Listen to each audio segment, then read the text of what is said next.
Chicos, ¿cómo están? Buenas noches con todos. ¿Qué tal? Buenas noches, chicos. A ver, indíquenme por favor si se está escuchando mi voz. Buenas noches, químicos, sí se escucha. Ya, ok, gracias. Gracias, chicos. Buenas noches con todos. A ver, van anotándose por favor en el chat. Le ponen sus nombres, apellidos y presente, por favor, ¿ya? Van anotándose, por favor, para poder dar inicio a la clase ya.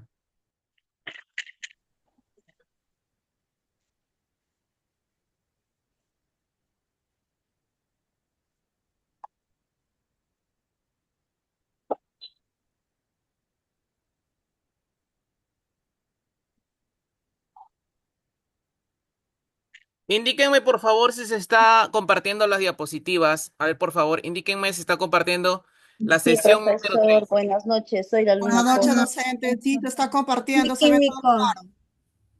Listo, listo, chicas. Muchas gracias. Ya, a ver, hay una alumna que estuvo interviniendo ahorita y no está renombrada. Traten de renombrarse para poder tener en cuenta las participaciones, ¿ya, chicos? Ande. Listo, a ver, por favor, solo abran su audio cuando están interviniendo, ¿ya? De lo contrario, por favor, no abran su audio. Vengue. Listo, chicos, muy buenas noches con todos. Vamos a dar inicio a la clase del día de hoy. Estamos ya en la sesión número 3. Esta sesión el tema que nos toca tratar el día de hoy es enfermedades ya del sistema digestivo. El sistema digestivo, primera parte, ¿ya? Sistema digestivo, primera parte. En la clase pasada, en las dos clases anteriores, hemos tratado problemas de vías respiratorias, la primera parte, segunda parte, y el día de hoy ya vamos a tocar el tema de enfermedades del sistema digestivo. A ver, chicos, quiero iniciar con su participación. A ver, ¿qué entienden ustedes ya por enfermedades del sistema digestivo? Levanten la mano y uno por uno, por favor. Ya, levanten la mano y yo le voy a dar pase. Es- Buenas noches, doctor. Nelia, Son, ¿qué tal? sí, Buenas noches, Nelia. A ver, buenas indíquenme, noches. Nelia. Son trastornos que afecta el tracto gastrointestinal, como para esófago, estómago, intestinos y otros órganos. Puede ser también hígado, páncreas, vesícula biliar. Y también causan las bacterias, ¿no? Infecciones, virus, intolerancias alimentarias, inflamaciones autoinmunes. Eso sería. Ok, Nelia, muchas gracias. Sí, efectivamente, como nos indica Nelia. A ver, alguien más. Francesca, levantó la mano. A ver, Francesca, qué nos puedes decir sobre enfermedades? ¿Qué enfermedades conoces del sistema digestivo?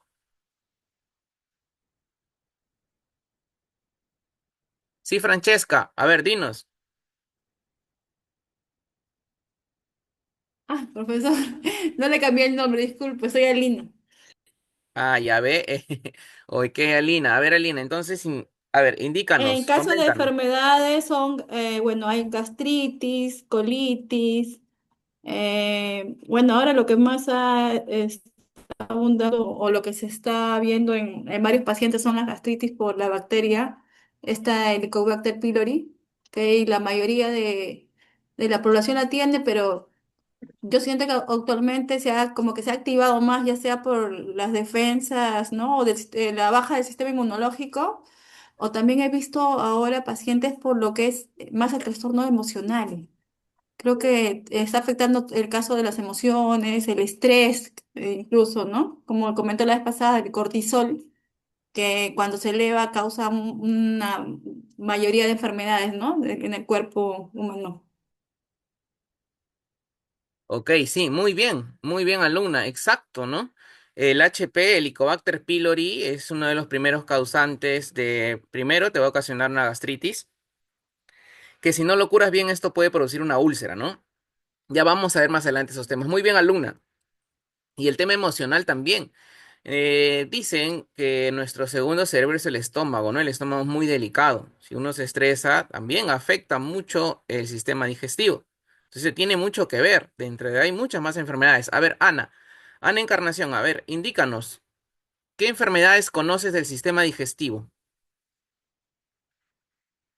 Profesor, buenas noches. Mira, una de las enfermedades también son por reflujos gástricos, Claro, que ocurre el cuando el famoso ácido, ERGE, ¿no? Sí, el ajá, el famoso famoso ERGE. ERGE, Ujú. ocurre cuando el ácido del estómago retrocede frecuentemente al esófago, causando acidez y ardor.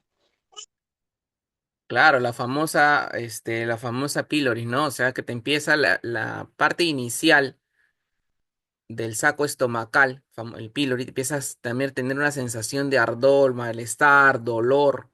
Acidez. Entonces, ahí justamente es una de las enfermedades, ¿no? Muy bien, Ana, tienes mucha razón. ¿Y Sí. cuál es, a ver, cuál es otra enfermedad muy común del sistema digestivo? La gastritis.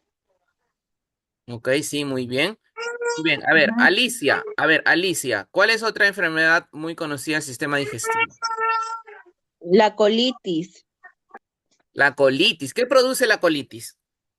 inflamación, hinchazón al intestino grueso, Ya. Aparte de eso, ¿qué otro síntoma característico nos ocasiona la colitis? dolor estomacal. Dolor estomacal también, ¿verdad? Muy bien. Sí. Ahí en Pero sí, sí, a veces influye también, como le he escuchado a algunas compañeras que están hablando, también mucho influye el estrés, porque también, a veces también por la medicina que uno puede estar consumiendo, también eso influye a las paredes gastrointestinales y viene la acidez estomacal y produce la gastritis. exacto, claro. ¿Por qué se da? A ver, ¿cómo uno crea en el cuerpo, cómo uno va creando en el organismo la gastritis? Por Primero, la, por lo ujú, que no a ver. come, porque no come sus alimentos a la hora, a una hora que no es prudente, tiene desorden alimenticio. Exacto, así es. A ver, ¿qué nos puede indicar nuestra compañera Colki que ha levantado la mano? A ver, Colki. Buenas noches, primeramente con usted, profesor, y con los compañeros. Muy Lo que buenas estaba noches. diciendo de que proviene gastritis, uno puede ser por no comer a las horas, el otro por comer cosas cítricos que no les da a las personas que no les haya. Y por la también me dijeron cuando yo tuve gastritis, me dijeron que gastritis se motiva por el estrés. Claro. Claro, muy bien, Colki, así es, afirmativo. El tema anímico, el estrés, el cortisol, como hablamos, ¿no? Una elevación, un alto nivel de cortisol genera también un desorden total del organismo hormonal y también por parte justamente esta famosa hormona llamada gastrina, ¿no? Que justamente segrega en el ácido gástrico para poder justamente formar este bolo alimenticio. Entonces, todo lo que nos han hablado es totalmente correcto, ¿ya? Totalmente correcto. Pero vamos a ver aquí también enfermedades mucho más comunes y, digamos, por decirlo así, más frecuentes, ¿no? Más frecuentes como una diarrea también estacional o una diarrea también por ocasionada por algún virus o tal vez por comer también alimentos en mal estado, ¿no? También son enfermedades, problemas digestivos. Ya, ahorita vamos a empezar a ver todos estos casos. ¿Alguien más quiere participar?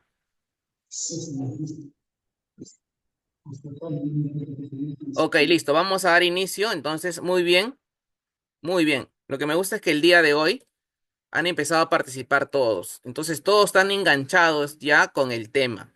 Están enganchados. ¿Por qué? Aparte porque este es un tema muy conocido, es un tema muy frecuente, es un tema que tal vez lo han visto o lo ven siempre. Algún familiar, ustedes mismos, pueden haber tenido algún tipo de enfermedad del sistema digestivo. Claro, las más conocidas, ¿no? Justamente la gastritis, que la gastritis es una etapa inicial, ¿no? Que recién está empezando. Pues la gastritis que es una inflamación de la mucosa gástrica. Cuando hablamos itis y es una inflamación. Entonces, la gastritis justamente es una inflamación de la mucosa gástrica. Esta mucosa gástrica tiene capas también. Y ahí vamos a ver también justamente cuando ya esto pasó de ser una gastritis, porque primero viene aguda, luego gastritis crónica y de la gastritis crónica ya pasa a ser una úlcera. Y luego de una úlcera no curada por mucho tiempo, esto sí podría desencadenarse en un cáncer estomacal, ¿no?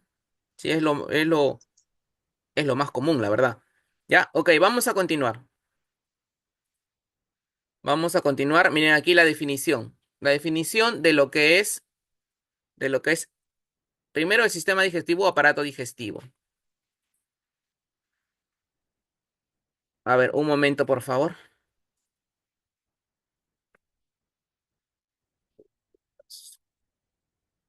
Ya, ok. Ok, listo. Ya.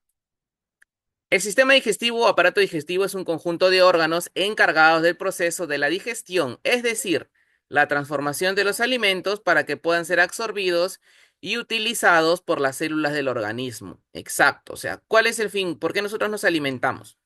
¿Por qué? Por el fin de obtener energía, ¿no? Obtener energía para poder justamente hacer nuestras actividades diarias.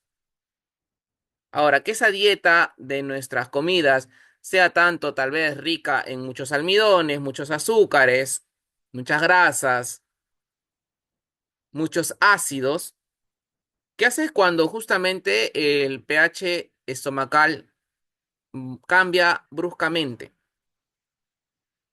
¿Qué es primero el pH? El pH es el potencial de iones hidrogenados que tenemos en el cuerpo. ¿Y qué es esto? Justamente es un balance hídrico que tiene el cuerpo. Nosotros estamos compuestos por electrolitos, sales, minerales. Entonces, nuestro cuerpo es un balance. Un cuerpo sano, un cuerpo equilibrado, tiene un balance de todos estos tipos de electrolitos.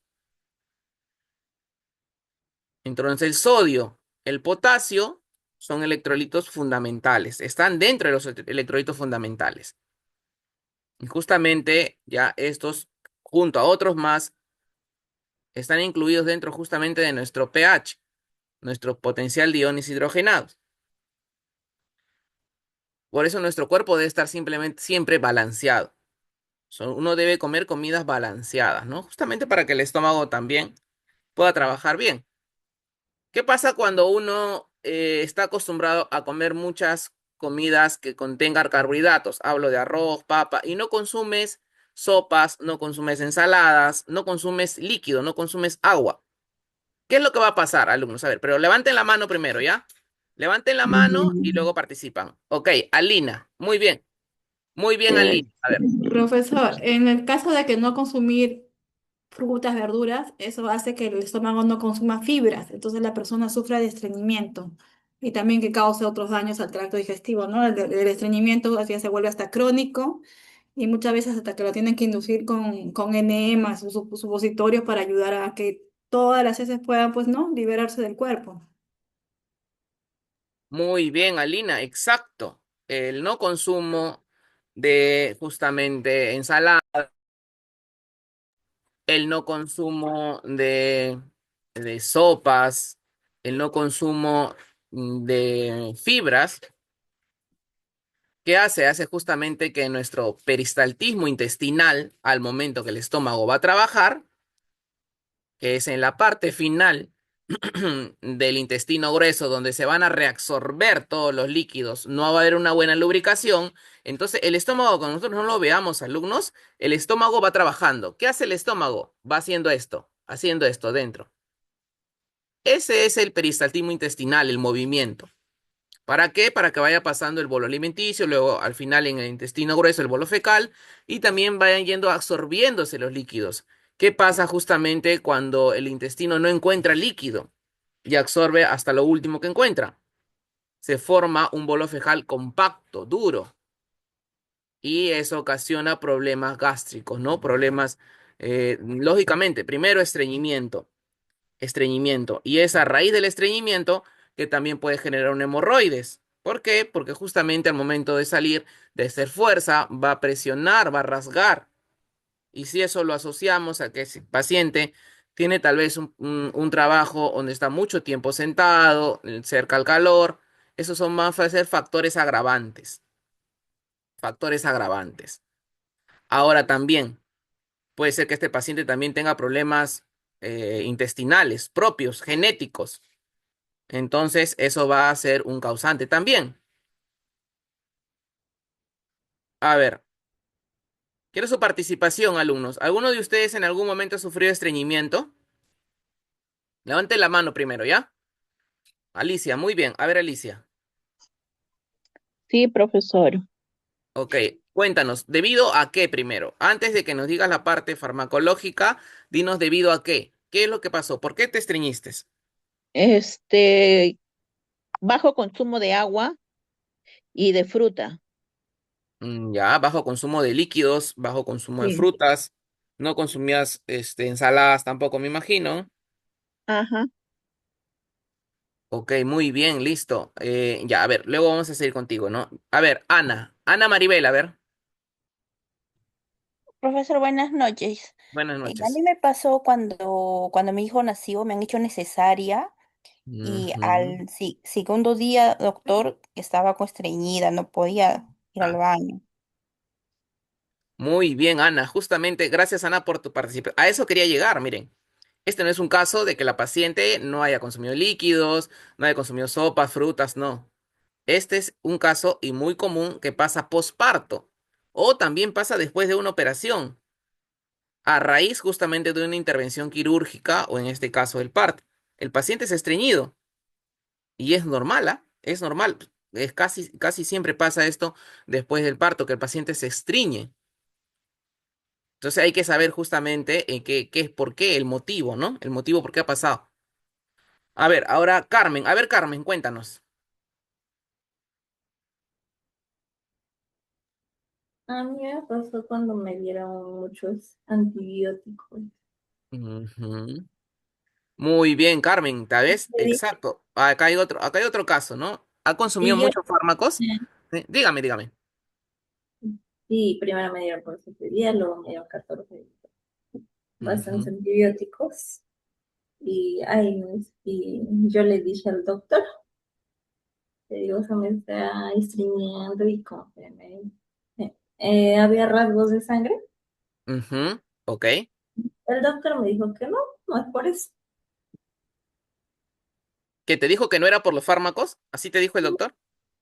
Sí, no, no es eso, no creo que algo No, así. sí es por los fármacos, sí es. La constipación, estreñimiento es una de las reacciones adversas de los fármacos cuando lo usas también por tiempo prolongado. Entonces sí es una reacción. Entonces vemos otro caso, ¿no? Otro caso también ya de que justamente por uso de fármacos también puede ocasionarte un estreñimiento. A ver, vamos a dar que participe. Pero lo que pasa es esto, mire, dice Honor CRT. A ver, no sé el nombre del alumno o alumna, pero a ver, que participe, por favor. Honor CRT.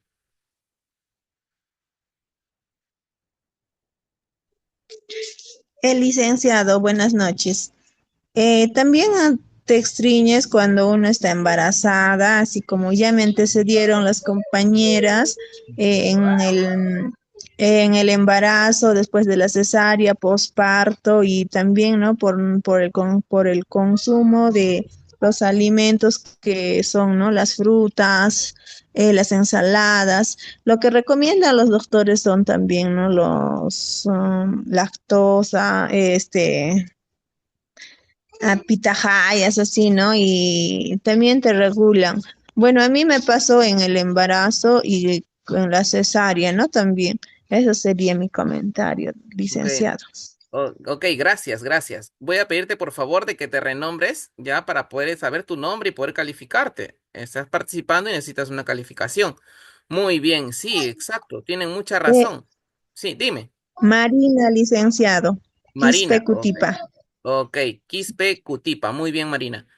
Ok, Ya. exacto. Como nos indica la compañera Marina, ¿no? Esto pasa por varios factores, ¿no? Varios factores. Sí, cuando estás saliendo del hospital o estás internado, los que te encargan de decir cómo es tu alimentación son los nutricionistas, ¿no? Ellos son los profesionales indicados, ya que, claro, el médico te puede dar unas indicaciones leves, pero el nutricionista es la persona más indicada para saber por qué. Ellos se dedican, estudian justamente para esto. ¿Ya? Para justamente saber qué es lo que tienes y de acuerdo a qué etapa o por el problema que estés pasando, la patología que estés pasando, cómo debes alimentarte, o también por el tratamiento terapéutico que estés llevando, o también por justamente si te encuentras mal de algún tipo de problema patológico, tal vez renal, tal vez hepático, gástrico, entonces de acuerdo a eso te dan la dieta, ¿no? Ya, a ver, Ana Encarnación, sí, dinos, Ana. Profesor, mira, lo que yo quiero participar y acotar a esto, también se presentan los estreñimientos. Presentó no quizás en mi persona, sino presentó en una bebé familiar mío, se presentó por cambio de leche, cambio Ujú, de leche, consumía todo al orden, las frutas, las verduras, aguas y todo, ¿no? Líquidos, pero por cambio de leche, lo que es así maternas, así de la materna lo cambiamos a la la leche, fórmula. la fórmula, entonces Ujú, ahora en la fórmula también lo usamos una fórmula quizás distinta, por cambiarlos exacto. esas fórmulas también ha producido ese tipo de estreñimiento, profesor.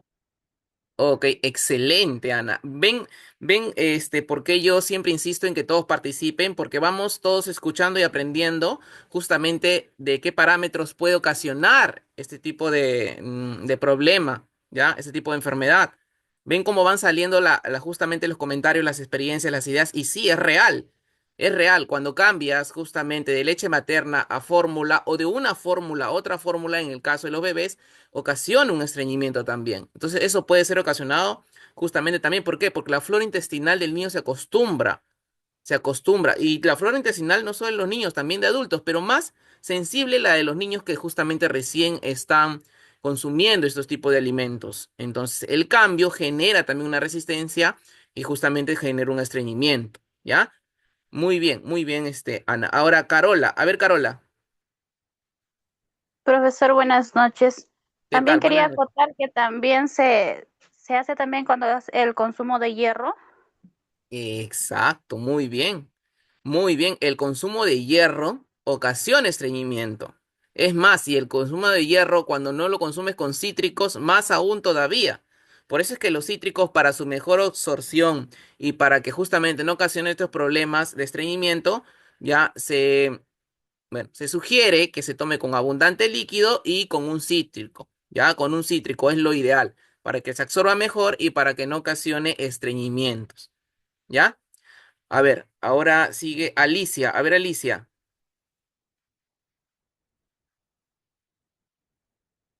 Ya, creo que ya participó Alicia. Muy bien, ya chicos, vamos a continuar. Vamos a continuar.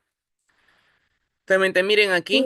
Sí, profesor, quería Sí, acotar algo también y preguntar a la vez. Y dígame, de eso también del estreñimiento produce también los fastidios para la vesícula cuando uno es operada. sí, claro. Claro, cuando es operada, tú te refieres a postoperada de la vesícula, o sea, cuando ya no tienes vesícula, te han hecho bueno, una pisectomía de vesícula. A eso te refieres, Sí, ¿verdad? exacto. Ya, más aún pasa eso, muy bien, Alicia. Más aún eso pasa cuando tienes los primeros meses. Específicamente los 6 primeros meses vas a sufrir siempre después de haberte hecho la operación de la vesícula, retirado la vesícula, vas siempre a sufrir en algunos casos de dolor cólicos también, ¿ya? Cólicos y también te va a generar estreñimiento.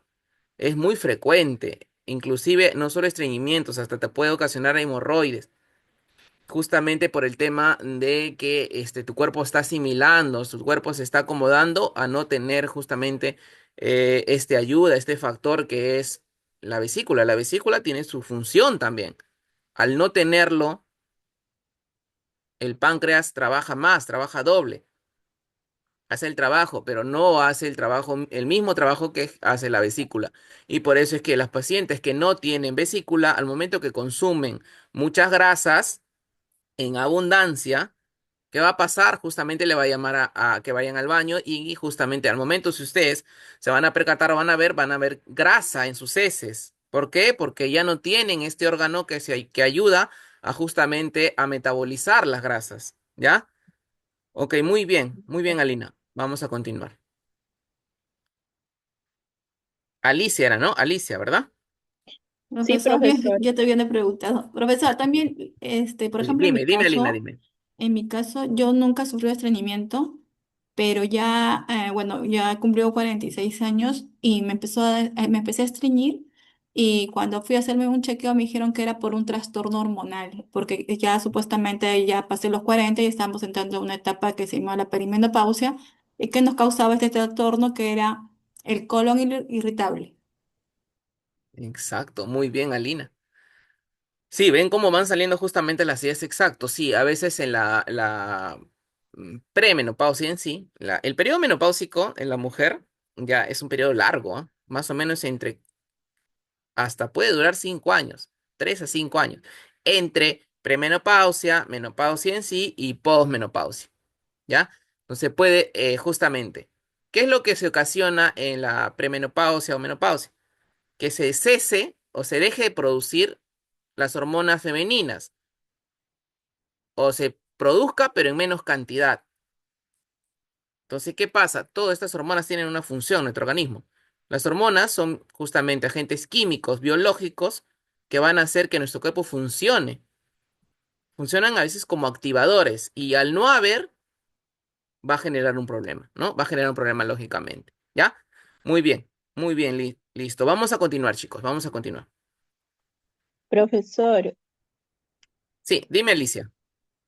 una consulta, mire, escuchando, ¿no? Que el hierro causa estreñimiento, pero está hablando en el hierro en todo el aspecto, porque hay hierro, por ejemplo, en pastilla y hay hierro que lo colocan intravenoso.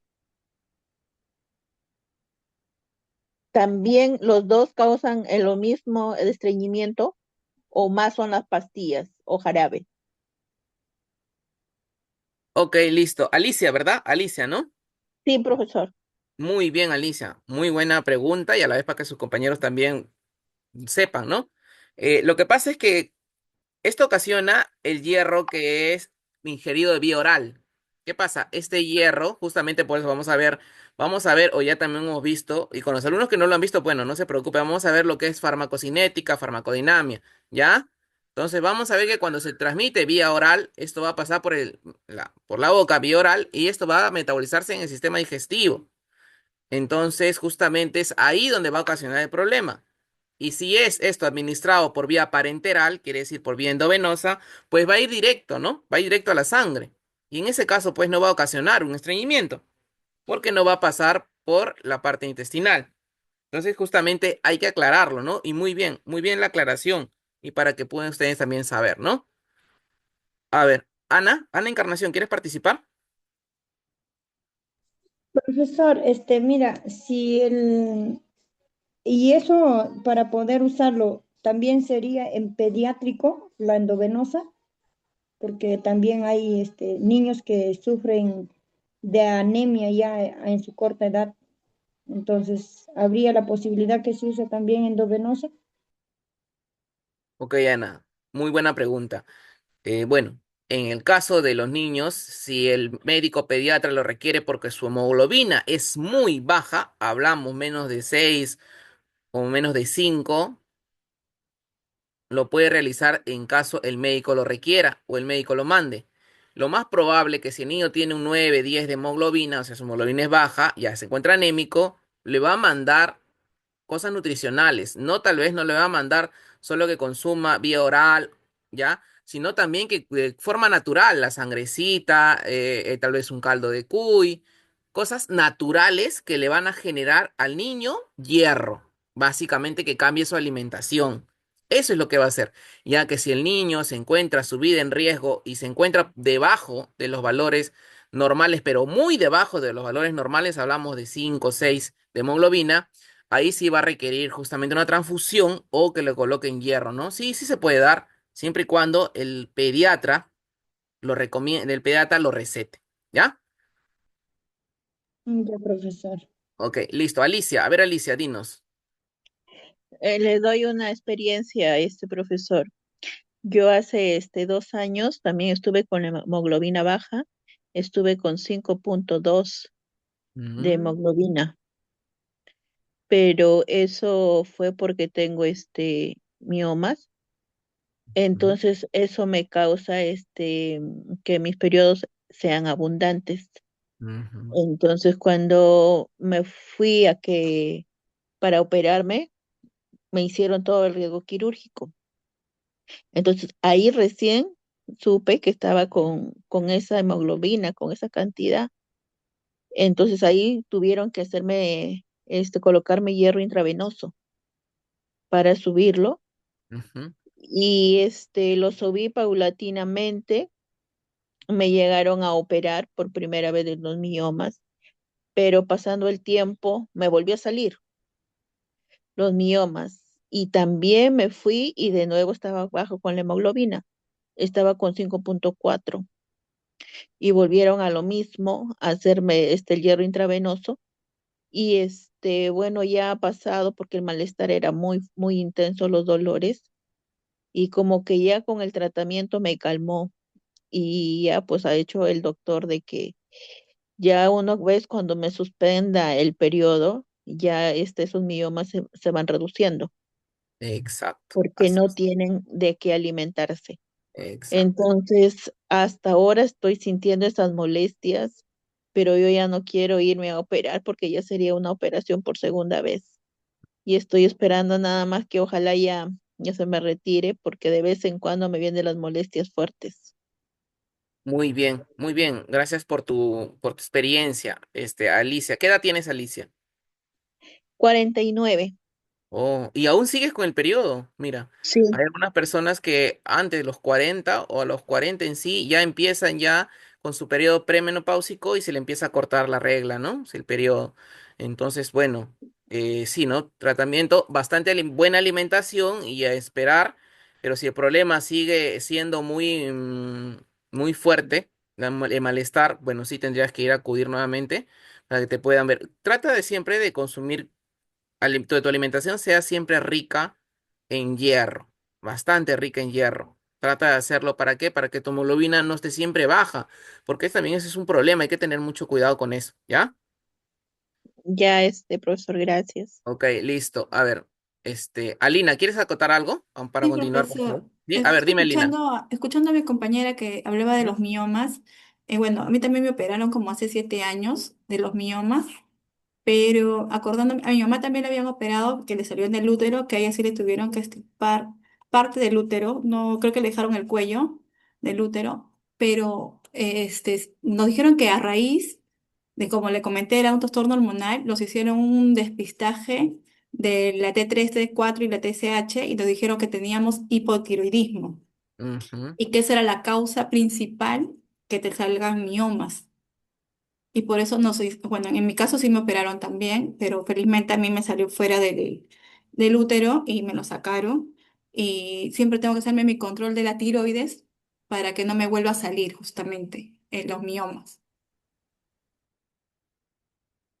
Ok, listo, sí, muy bien, exacto. En realidad, la tiroides es una hormona, ¿ya? Para los compañeros pueden extendernos mucho más, es mucho mejor, es una hormona. Esta hormona regula, ¿no? Regula la tiroides.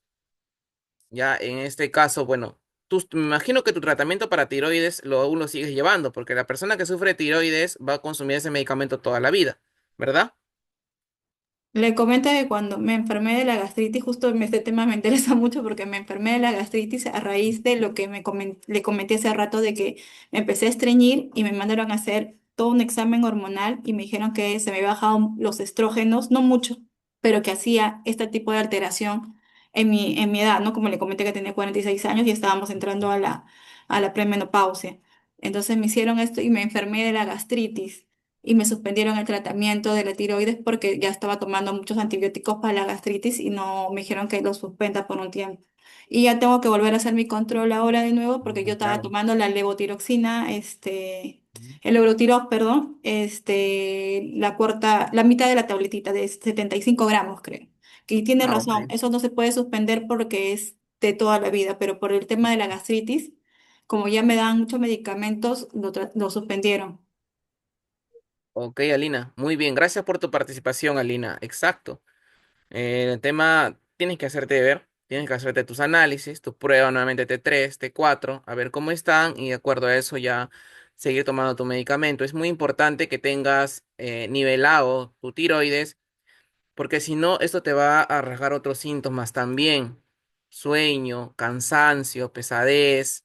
O sea, esta es una hormona vital. Sabemos que todas las hormonas son muy necesarias, pero esta hormona de la tiroides, al no estar regulada, justamente ocasiona este tipo de síntomas. Y es más, en algunos casos, depende que sea un hipertiroidismo o un hipotiroidismo, la persona tiende tal vez a subir mucho de peso o en caso contrario a bajar, ¿ya? Y hay que tener mucho cuidado también con eso, ¿ya? Listo, vamos a continuar, chicos. Muy bien, muy bien. Me gusta mucho que estén participando, pero vamos a continuar. A ver, vamos a ver las causas. ¿Cuáles son las causas normalmente de estos problemas digestivos?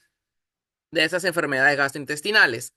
Uno puede ser químico, ¿ya? Intoxicación por alimentos. Cuando hablamos de químicos, hablamos de temas de personas que han consumido alimentos o no, tal vez no tanto alimentos, sino sustancias tóxicas, ¿ya? Tóxicas que han irritado esta mucosa gástrica. Esas personas que justamente, no sé, bueno, qué puede tema haber pasado por su cabeza, pero si quisieron envenenar, ¿ya? ¿Qué es lo que hace justamente estos, digamos, fármacos o insumos con lo que hayan intentado intoxicarse o han querido matarse, ¿ya? ¿Qué hacen en la mucosa gástrica? Justamente alterar la mucosa gástrica, ¿ya? Alterar la mucosa gástrica. ¿Y qué hace en el estómago? Pues va a segregar una cantidad inadecuada de este fármaco que va a hacer que toda la mucosa, todo el saco intestinal interior, las células parietales específicamente, ya empiecen justamente a tener problemas de trastorno interno, porque en las células parietales dentro del estómago se da un intercambio. ¿Y qué pasa con este paciente o qué pasa con estos pacientes? Producen también mucho ácido gástrico. En algunos casos el paciente empieza a botar espuma por la boca. ¿Por qué? Justamente por ese tipo de casos. Se ha intoxicado. Entonces, esto, miren, puede pasar. ¿Qué puede pasar? En realidad, ¿qué problema puede ocasionar? Ya, una intoxicación. ¿Y con qué justamente se ayuda? ¿Con qué pasa esto? Normalmente siempre hacen lavados gástricos, ¿no? Lavado gástrico para tratar de retirar toda la sustancia tóxica que ha consumido. En el tema biológico. En el tema biológico, ¿qué pasa acá? En el tema biológico ya hablamos de que puede ser ocasionado por un virus, por una bacteria, por un parásito. En algunos casos, hasta también por un hongo, porque se ha detectado también hongos en el saco estomacal. Han consumido hongos y eso se ha detectado y también se ha tratado. Pero eso se trata con fluconazol, pero en ampollas, que es de uso intrahospitalario, pues se trata. O sea, también ingresa. Cuando hablamos de tema biológico, hablamos justamente de todo esto. ¿Ya? Parásitos, bacterias, virus. Cuando hablamos de las bacterias, la más conocida es Escherichia coli, Virium cólera, que ocasionan casi siempre diarreas. El Escherichia coli también llega o ataca mucho el tracto urinario, pero en la mayoría de casos también es en el estómago. Solamente estoy citando ejemplos nada más. En el tema psicológico, ¿por qué nos genera enfermedades gastrointestinales? La primera causa, el estrés. La pena, la tristeza, también te ocasiona problemas intestinales. Entonces hay que tener mucho cuidado. A veces, aunque no parezca, este tipo de casos o esta causa es la más común, la más frecuente y la que ocasiona muchos problemas, muchas enfermedades gastrointestinales. El tema anímico, ¿ya? El tema psicológico. Vamos a empezar a hablar de la primera enfermedad intestinal más común, la famosa gastritis. ¿Qué es la gastritis? La gastritis es la inflamación de la mucosa, ya, de la mucosa estomacal. Como les indiqué, miren aquí, ya, miren aquí, en la imagen. Bueno, acá está el colon. Sí, dígame, Disculpe que le alumna. pregunte. Este, cuando hay una intoxicación, eh, aparte del lavado, este, yo había escuchado que se puede dar leche, ¿puede tomar? en algunos casos se escucha, se dice que se dé leche o el famoso carbón Mientras activado, llegue ¿no? al Carbón hospital. activado. Pero no, no, Oh, no, o sea, no es lo ideal porque al combinarse este líquido, si la sustancia es muy tóxica, no va a ayudar mucho, la verdad, no va a ayudar mucho. Entonces, porque yo había escuchado una vez de ujú. una vecina, había tomado a ese, Esto, veneno, claro, depende mucho con qué se haya intoxicado también. Depende mucho de eso, y con qué se haya intoxicado. Entonces, de tomó acuerdo, el eso también. veneno con rata, ¿eh? Y Ah, hasta que ajá. llegaron al hospital, ya llegó muerto. Ya ves, claro. Por eso lo ideal siempre es un lavado gástrico.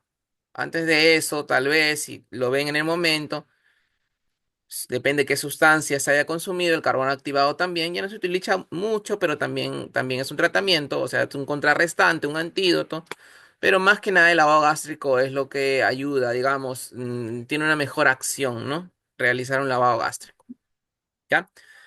Ok, Pero vamos a... así, Profesor, Sí, pero así dígame, en como una alumna. que oportunidad yo me intoxicaba igual con el jarabe ibuprofeno o amoxicilina, creo era cuando estaba pequeña, y normal me hicieron un lavado con la leche, profesor, y sí me resultó también, me hizo efecto.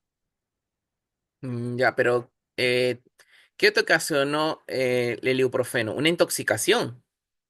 ¿O te generó una Me alergia? había, no, profesor, me había, ¿cómo te puedo decir?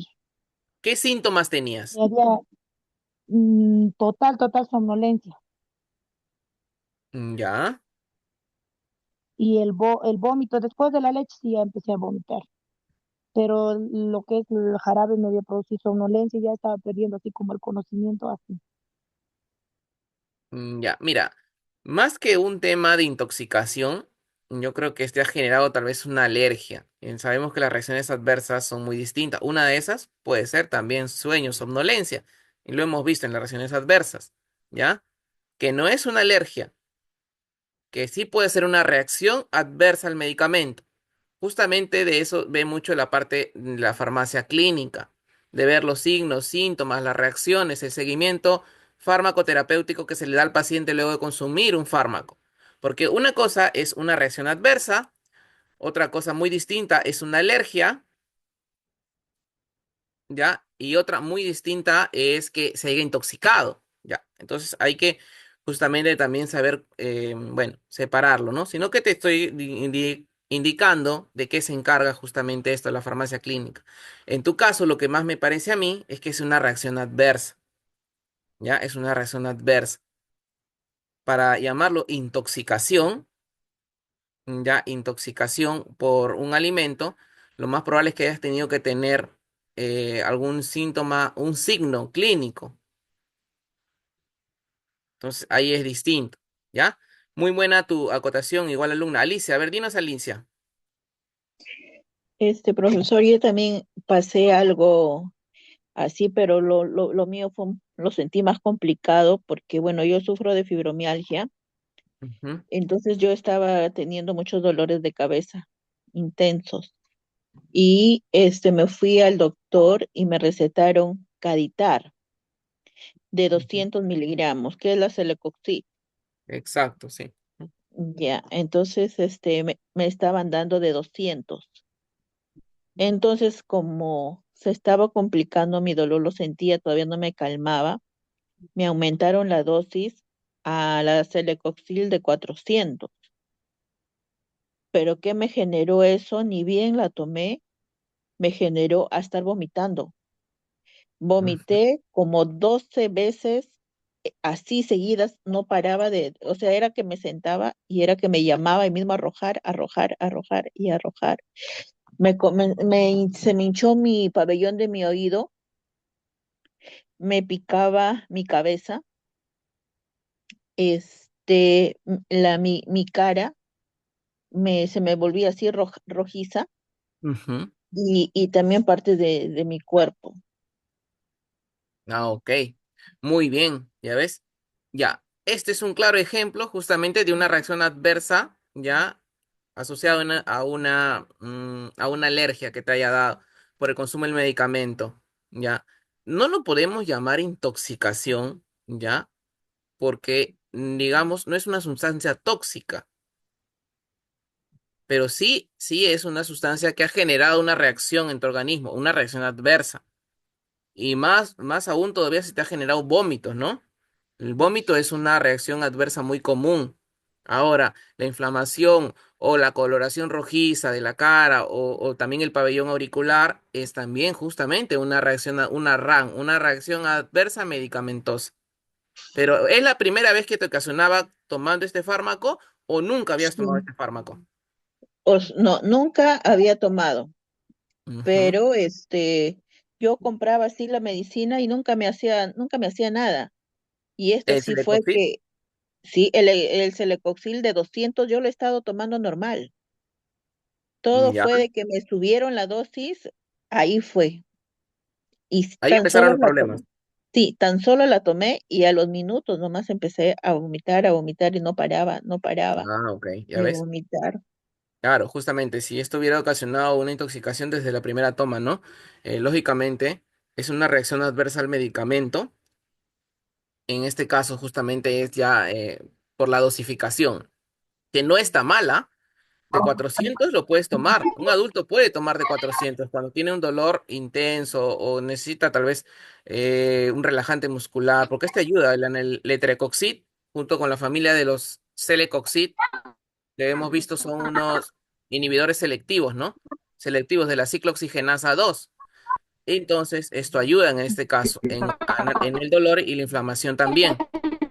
Entonces, esto es una reacción adversa al medicamento, ¿ya? Sí, Reacción y adversa al tuvieron medicamento. que hacerme unas pruebas para ver si en realidad era alérgica Claro. a otros medicamentos. Y Ujú. así comencé, el examen fue de que primero me hicieron tomar ay, ese me fue el nombre, pero empezó en la dosis, ese que se le da para el corazón, me parece, una pastilla, Ácido acetil salicílico, la aspirina. la aspirina. ¿Mm? Exacto. Empecé con una aspirina. A la hora me aumentaron 2 aspirinas. Pasaba otra hora, 3 aspirinas. Otra hora, 4 aspirinas juntas.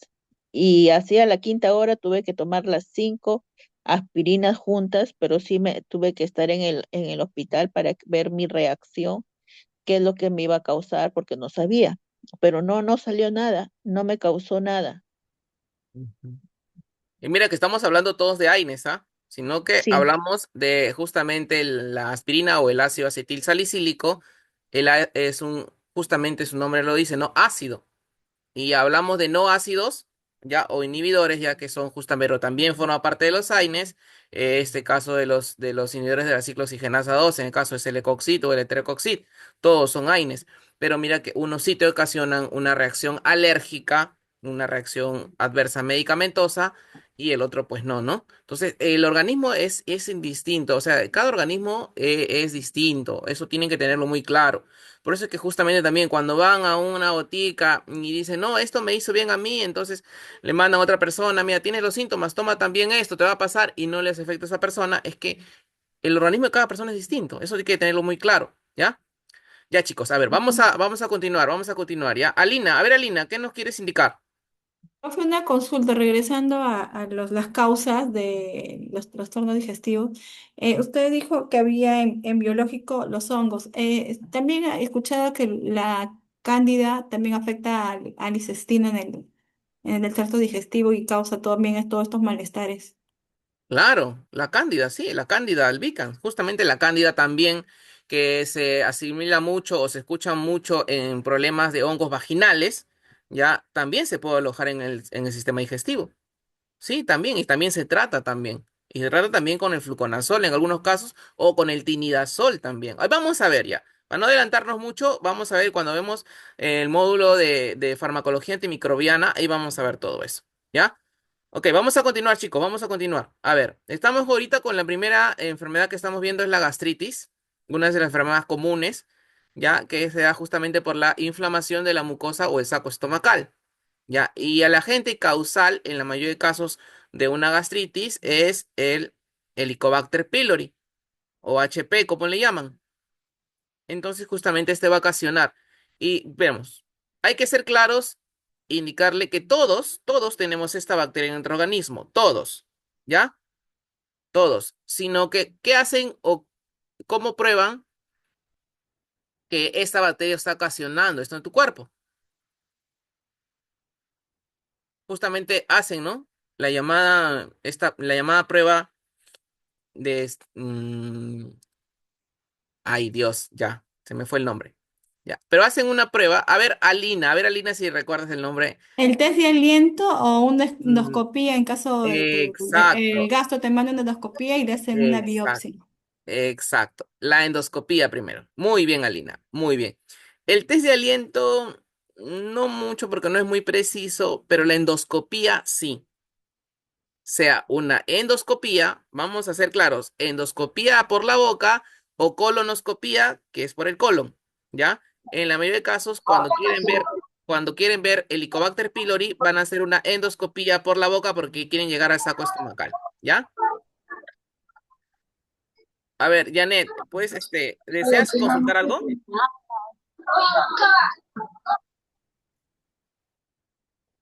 Ya, ok, vamos a continuar.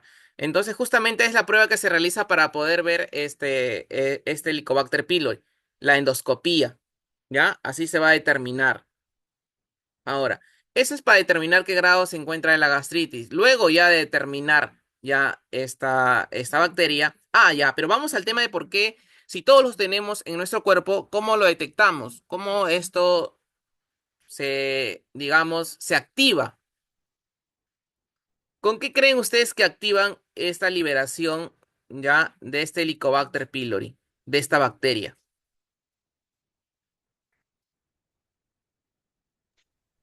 A ver, Alina. Amoxicilina. Profe, no es por, o sea, en realidad todos tenemos esta bacteria, pero el momento que se activa es cuando nuestro sistema inmunológico está, bajo, las defensas están bajas en el sistema inmunológico, ahí recién se activa esta bacteria. Sí, pero no en todos los casos. Sí, pero no en todos los casos. Se activa esta bacteria justamente con nuestras malas costumbres también. Ahí vamos a lo que indicábamos, ¿no? Se activa cuando uno come a deshoras, se activa cuando uno también tiene un estrés muy elevado, ¿ya? Se activan por ciertos factores, por distintos factores se activa, ¿ya? Uno de ellos también justamente es lo que nos indica, bajas defensas, ¿ya? Pero por distintos factores se va a activar, este Helicobacter pylori. ¿Ya? Vamos a ver luego el tratamiento. No vamos a correr, vamos a ver luego el tratamiento. Estamos viendo ahorita justamente las causas de esta enfermedad. ¿Qué nos ocasiona esta enfermedad? ¿Ya? ¿Para qué? Para que tengan claro también, porque esto no es solamente ver directamente el tratamiento, es ver también cómo se genera la enfermedad, ¿ya? Y ver cómo podemos prevenirlo, cómo nos podemos cuidar. Pues de eso se trata también. No todo, yo sé que es lo que Profesor, nos importa. Sí, a ver, dinos, Carmen. una pregunta. El tratamiento que usan para el Helicobacter pylori a veces lo usan por 2 o 3 meses, ¿no? ¿Eso causa muchas reacciones adversas? No, no es por 2 o 3 meses. El tratamiento en sí, le voy a adelantar un poco nada más. Inicialmente es por 14 días y se da con dos tipos de antibióticos, un protector gástrico.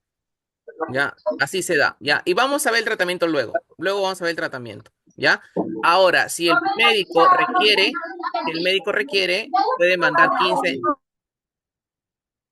puede mandar 15 días más también. Eso también, o 14 días más, perdón, puede mandarlo. Pero de ese tiempo no pasa. De ese tiempo no pasa.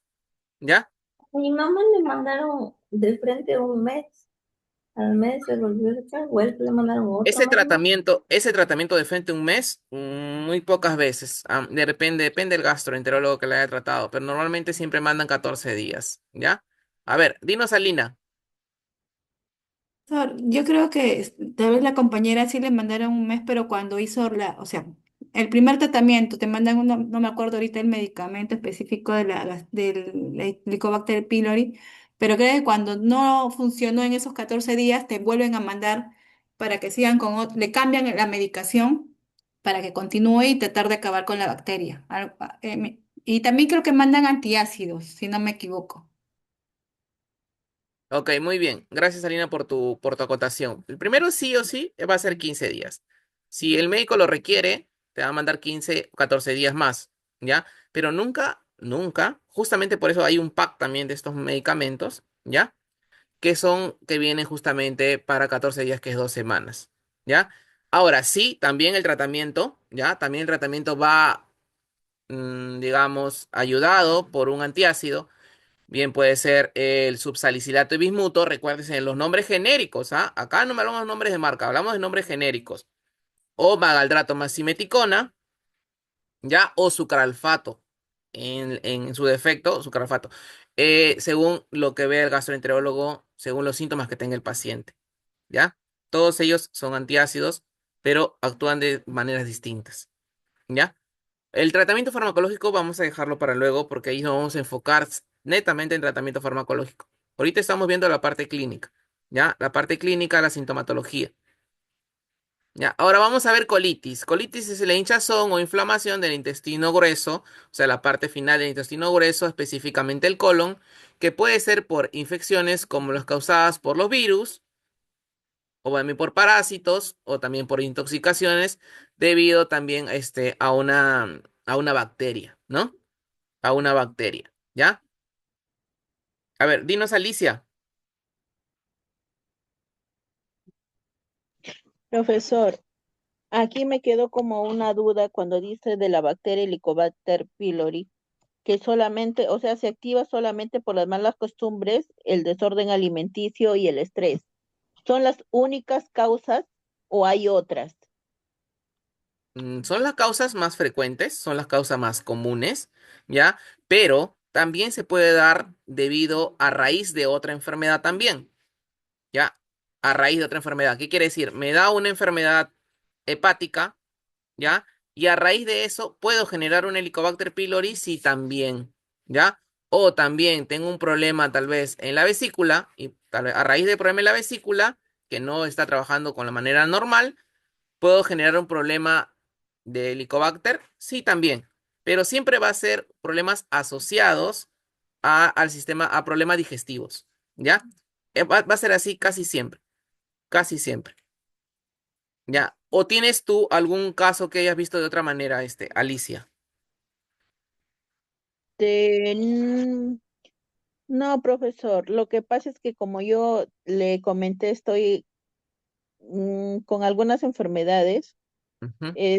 Siento ahora que ya la medicina como que ya me está afectando el estómago. Siento como una languidez, como un fastidio que en mi estómago. No me he hecho todavía ningún examen porque recién lo he estado sintiendo en el transcurso de esta semana. Ah, ya. Entonces, vamos que tu pregunta iría más que nada por el tema si el consumo excesivo de fármacos puede ocasionar también una gastritis. Si es Así que no, es. claro, si no estás tomando los medicamentos de una forma adecuada, si es tal vez un antibiótico y tiene que ser después de ingerir alimentos, ya, entonces, que te puede ocasionar por un consumo, bueno, no excesivo, sino prolongado, porque son cosas distintas de fármacos, ya, de fármacos sí te puede ocasionar eso. Y no solamente la gastritis, sino también problemas de hemorragia gastrointestinal. Como les hablaba del tema de el ketorolaco, este analgésico que es muy bueno, el consumo prolongado de ketorolaco ocasiona sangrado gástrico. Pero es un tema más que nada, no porque haya ocasionado una herida, sino es un tema netamente porque este fármaco inhibe justamente una enzima que produce el estómago, ya que esto ocasiona una hemorragia gástrica, ¿ya? Chicos, a Ya, ver. profesor, Ujú. Sí, profesor, dígame. es igual que, es como, está relacionado con el keteroprofeno también. El ketoprofeno, claro, el Sí. ketoprofeno es una molécula mejorada del ketorolaco, ¿ya? Pero el ketoprofeno tiene menos reacciones adversas y digamos que su uso es más prolongado. Que el ketorolaco lo tomas cada 8 horas, un ejemplo, entonces el ketoprofeno puedes tomarlo cada 24 o tal vez este, una cada 72 horas, porque el ketoprofeno es fuerte, ¿ya? Es fuerte. Así sea de 150 miligramos. Sí, claro, de 150 miligramos es el más fuerte en ketoprofeno, ¿ya? Y si vas a consumir de Sanofi Adventis que viene el Diprofequet, que es, digamos, es un producto, ese sí es un producto de marca, que el efecto lo hace más prolongado todavía. O sea, es un analgésico fuerte, muy bueno. Ya, pero lógicamente es cuando ya tienes, digamos, requieres, ¿no? Requieres, tienes un dolor fuerte, lo requiere. Ya, tiene menos Ujú. reacciones adversas a lo que me iba, ¿ya? Menos reacciones. No quiere decir que si consumes prolongadamente no te va a ocasionar. Bueno, no te lo va a ocasionar a una semana, no te va a ocasionar 10 días, pero si lo vas consumiendo 15 días seguido, sí te va a ocasionar un problema gástrico, ¿ya? Chicos, a ver, son las 9:10. Vamos a ir un pequeño break de 10 minutos, ¿ya? Y volvemos, ¿ya? Un pequeño break de 10 minutos y volvemos, ¿ya, chicos? Ok, Sí me escucharon profesor. todos, ¿verdad? Sí, profesor. Sí, Ya, listo. profesor. Sí, Hidrátense, profesor. hidrátense, hidrátense y volvemos, ¿ya? Ya, profesor.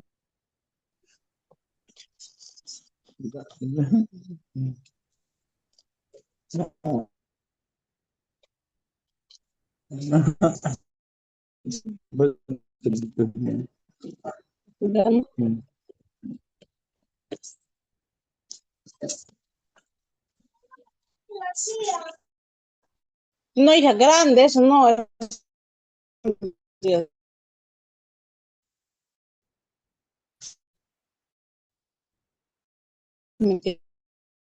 Dos aguas.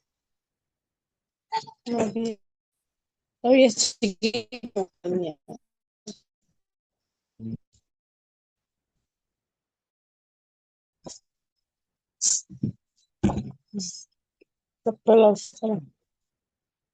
No, le puse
Listo, alumnos, vamos a continuar.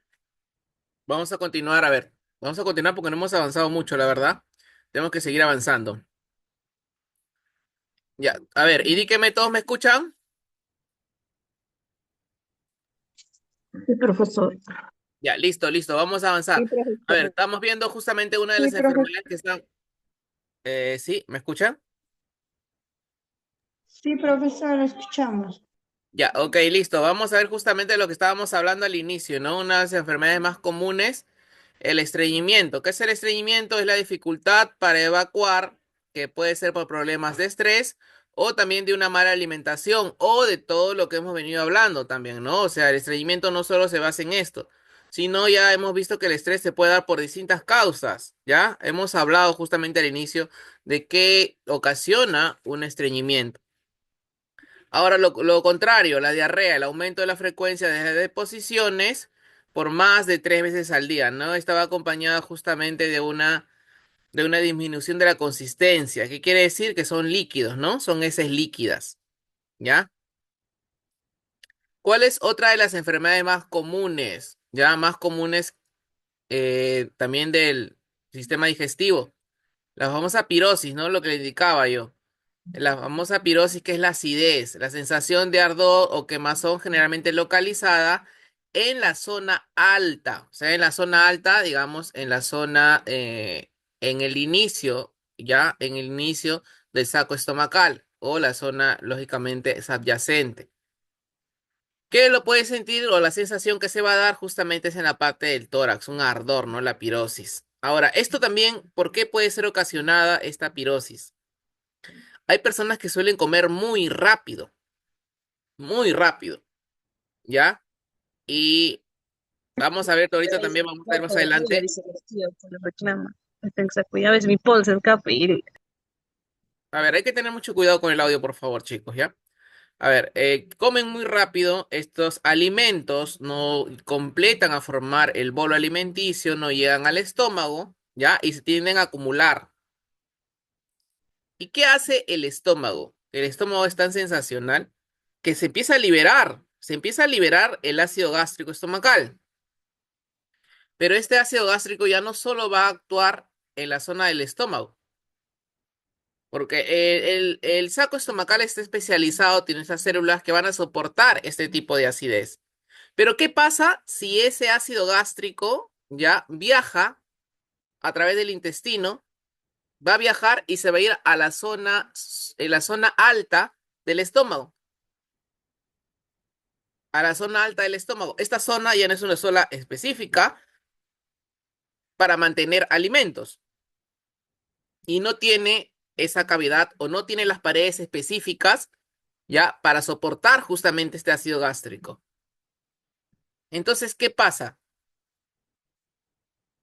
Va a empezar esta sintomatología de ardor, acidez, quemazón. ¿Por qué? Porque justamente va a pasar eso. Este ácido gástrico va a generar justamente esta sintomatología. A ver, Juana, dinos, Juana. Profesor, a eso le llaman el reflujo. Sí, se asemeja mucho al reflujo, ya, pero ahorita vamos a otros a hablar ahorita justamente también del reflujo. El reflujo, ya, vamos a dar una previa. El reflujo es ya justamente cuando el alimento llega al saco estomacal, pero lógicamente nuevamente regresa, ya, regresa. Sino que estoy dando la sintomatología ya en algunos casos, ¿por qué ocasiona la famosa pirosis? Y en el caso más frecuente es una persona justamente que no digiere bien los alimentos porque come con mucha rapidez, ¿no? Estoy citando ejemplos, ¿ya? Que ahora el reflujo también puede ser una de las causas también de pirosis. También puede ser. Porque el alimento regresa. Es más, algunas personas tienen la sensación, también pasa en el reflujo, como pasa también en las personas que ingieren muy rápido los alimentos, que sienten que quieren vomitar o que la comida se les queda y lógicamente a largo del día van sintiendo o sintiendo el sabor de la sensación de la comida porque no la han digerido totalmente. No han pasado, no han tenido, o sea, no han tenido la costumbre de masticar las veces adecuadas para que se pueda esto justamente degradar, ¿ya? Degradar. Ahora, aquí vamos a pasar ya. Mire, cuando estamos viendo ya esta parte mm, y llegando a lo que es una úlcera gástrica o úlcera péptica, ya estamos hablando de un paso más allá ya de la gastritis. Ya esta mucosa ya no solo está inflamada. ¿Y en qué casos normalmente se da esto? Cuando tienes una gastritis mal curada y ya pasó de ser una gastritis aguda, o sea, leve, aguda, pasó a ser crónica. Y después de la gastritis crónica no curada por mucho tiempo, esto pasó a ser una úlcera. ¿Y la úlcera qué es? Es una erosión o una herida en la mucosa del estómago, suele aparecer a partir de los 50 o 60 años. No siempre, ya, sino que este es un ejemplo que en la mayoría de casos empieza a esa edad. En la mayoría de casos. Pero se ha visto también que puede ser antes también. Ya, antes, ¿por qué? Porque justamente el desorden, la mala alimentación o el conocimiento ya que tiene esta sintomatología y no la trata y más aún empieza a beber alcohol en exceso, comidas muy cítricas en exceso, ya eso va a generar ya no una gastritis, ya no va a tener gastritis crónica, va a pasar a una úlcera. Que la úlcera, justamente esta úlcera va a ser ya una herida en el estómago, herida sangrante, ojo, herida tal cual como ven en la imagen, tal cual como la ven, ¿ya? Esa es la úlcera gástrica. Una herida en el saco estomacal. Y acá estamos viendo una herida, pero pueden ser diversas heridas también. Puede ocasionar en varios lugares, sino que este es un ejemplo nada más, ¿no? ¿Ya? Entonces, hemos hablado de la úlcera gástrica o úlcera péptica.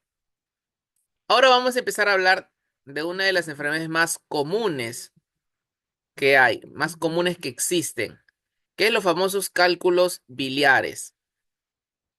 Cálculos biliares o cálculos en la vesícula.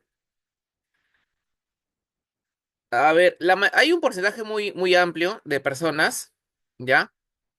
Hablamos en algunos casos de un porcentaje de 10 personas, hasta 3 personas, podríamos hablar a veces hasta 4 personas de cada 10 personas que ha tenido en algún momento de su vida problemas de cálculos en la vesícula.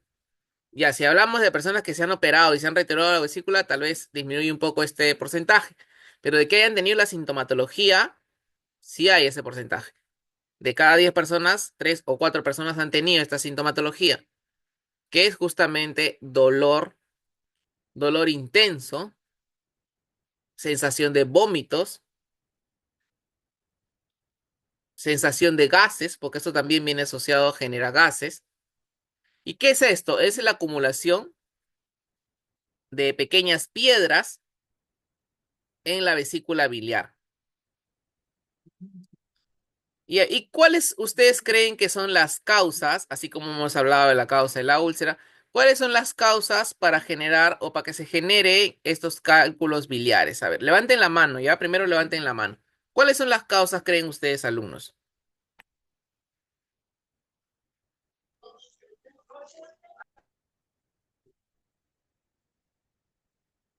Alicia, a ver, Alicia, ¿cuál crees tú que es la causa? El desorden alimenticio, el bajo consumo de agua.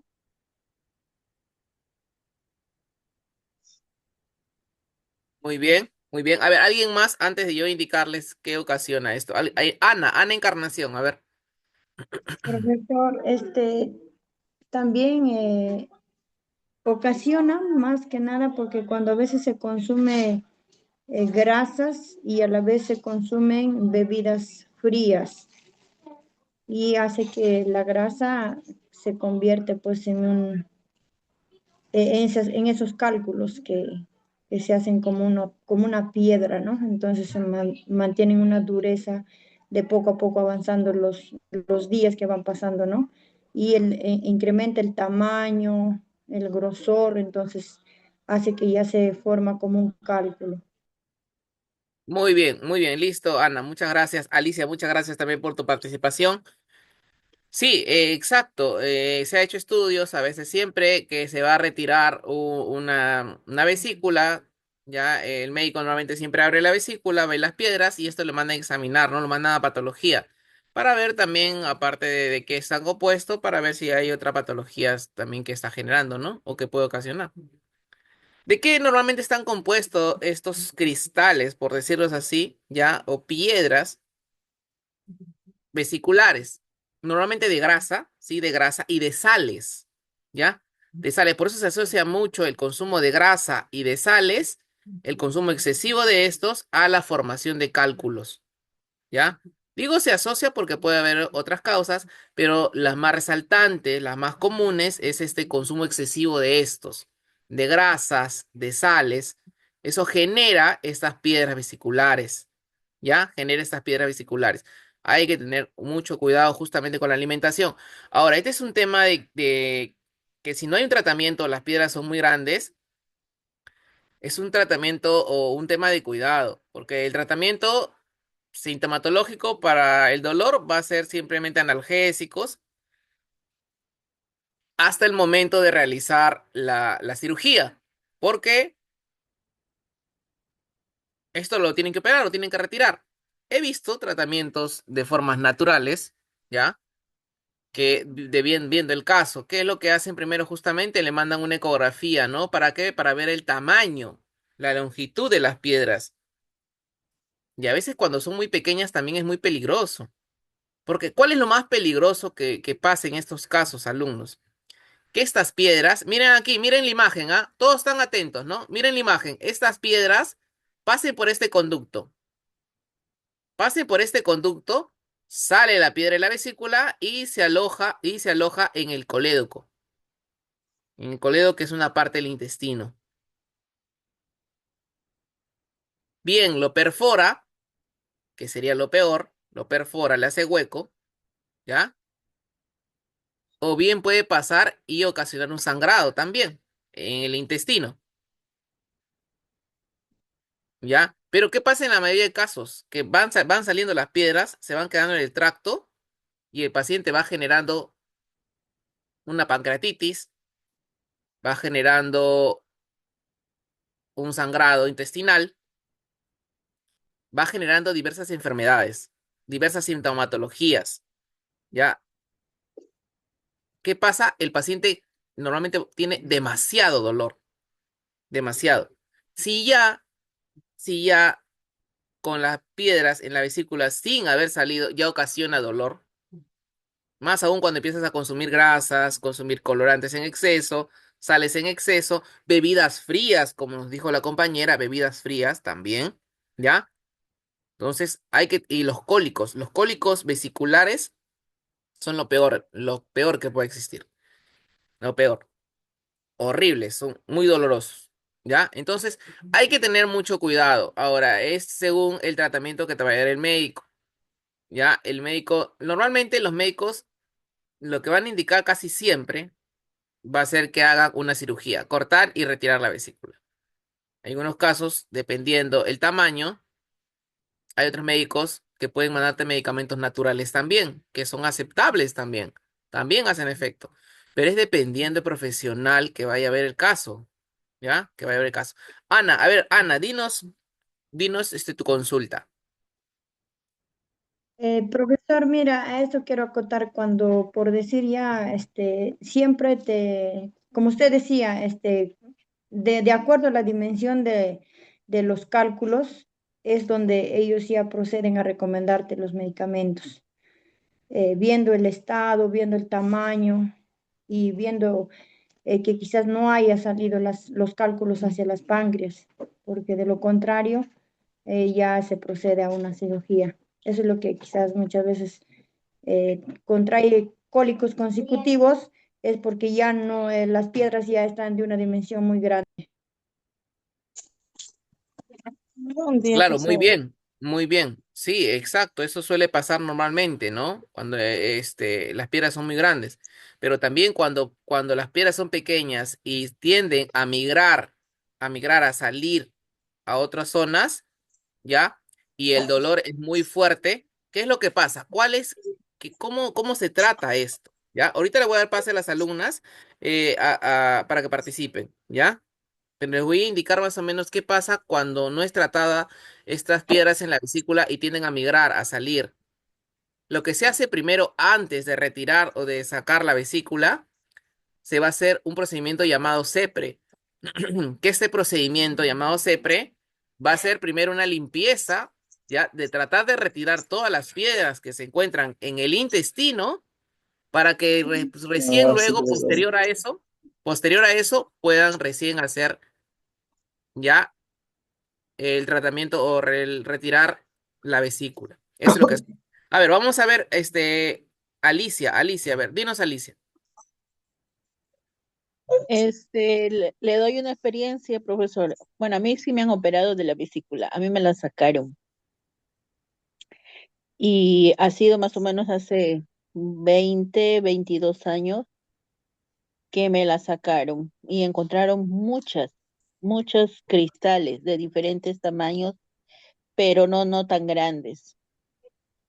Y los cólicos son muy intensos.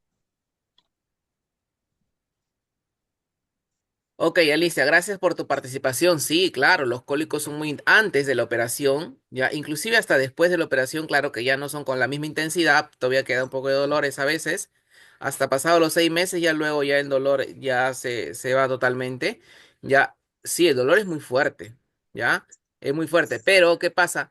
Que normalmente para poder ver si las piedras no han migrado, ya se va siempre a hacer ecografías o si el médico lo requiere, va a tener que hacer una colangiorresonancia.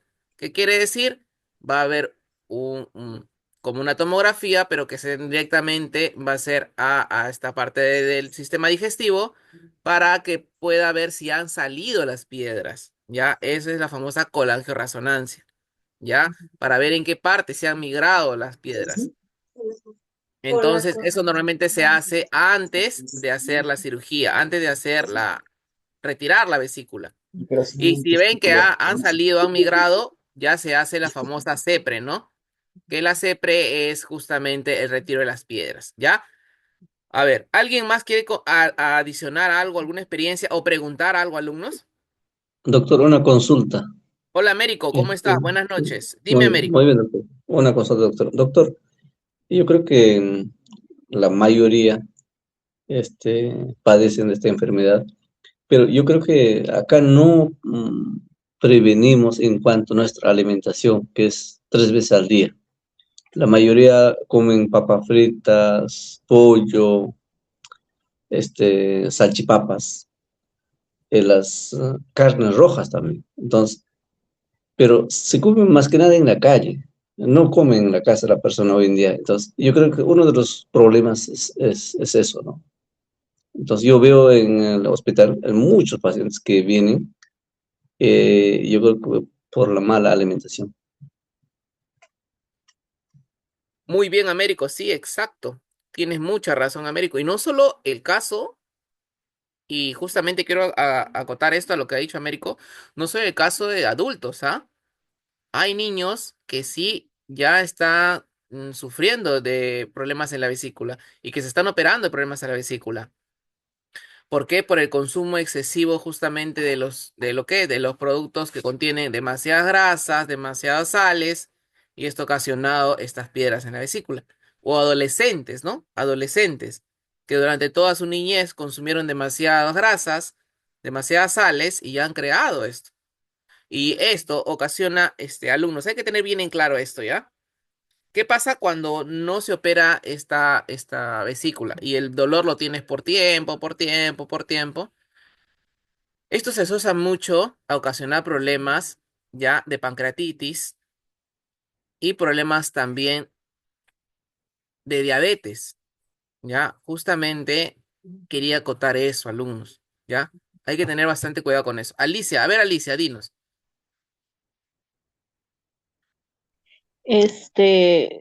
Profesor, yo en realidad le doy la razón al compañero que dices por la alimentación, porque a veces cuando somos jóvenes nos provoca ahí en comer una comida rápida y quizás es eso lo que después pasamos estos malestares, estas dolencias, porque a mí cuando me operaron me sacaron 101 piedritas, cristales.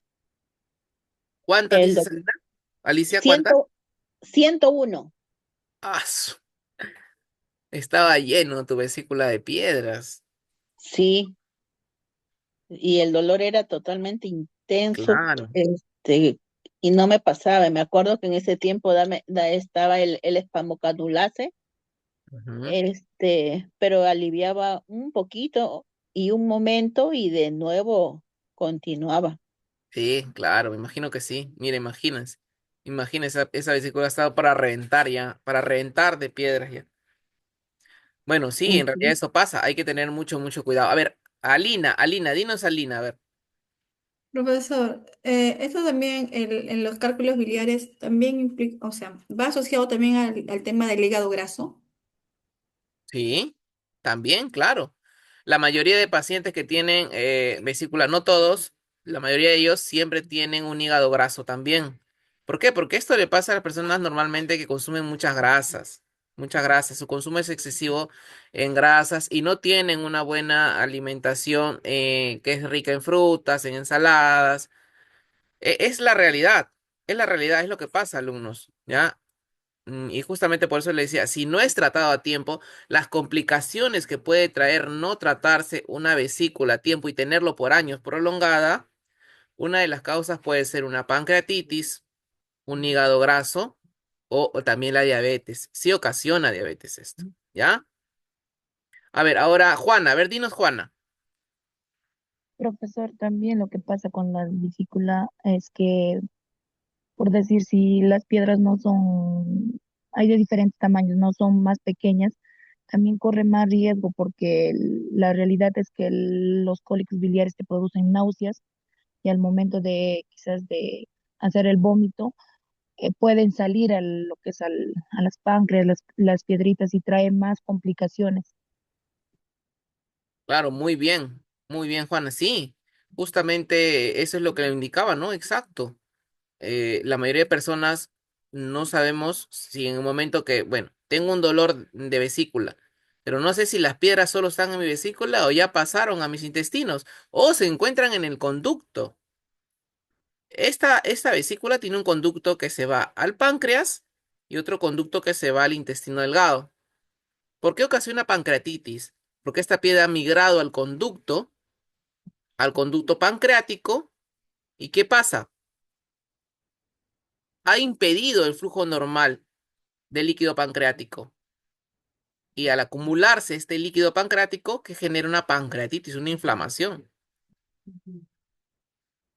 ¿Puede ser una causante de muerte? Sí, también, alumnos. Hay que tener mucho cuidado, ¿ya? A ver, vamos a continuar.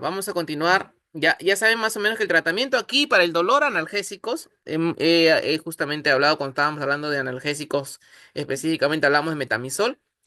Vemos que acá en este caso, para estos cólicos vesiculares, si es en tabletas, normalmente se va a dar una iosina, que puede venir con nombres de marca, espasmo canulase o espasmoantalgina. Pero la espasmoantalgina ya viene con metamizol, que es mucho mejor. Ya, porque se utiliza esto, ¿no? Una iosina, un ketorolaco y un metamizol. Sería lo ideal. Si el paciente tiene problemas gástricos, pues con un omeprazol, ¿no? Ya, el tratamiento justamente solo para el dolor, ¿ah? Esto no quiere decir que con esto van a curarse sus cálculos se van a deshacer, no, no, no, solamente para tratarlo al momento, nada más, al momento. Y si el dolor es leve a moderado, porque si el dolor es agudo, se tiene que aplicar en inyectable, bien sea de forma intramuscular o si el dolor es demasiado intenso y no lo soportan, de forma intravenosa para que sea mucho más rápido el efecto, ¿ya? Es el tratamiento, digamos, sintomático para los síntomas. Ya el tratamiento para arreglar el problema es justamente operarlo, ¿no? ¿Ya? Ahora, hay tratamientos, como les indicaba, tratamientos alternativos con medicina natural, pero es dependiendo del médico. El médico tiene que recetarlos, ¿ya? Viendo también, más probable que va a pedir una ecografía, ver el tamaño, ver si se encuentran también en el conducto y de acuerdo a eso se va se le va a recetar el medicamento, medicamentos naturales, ¿ya?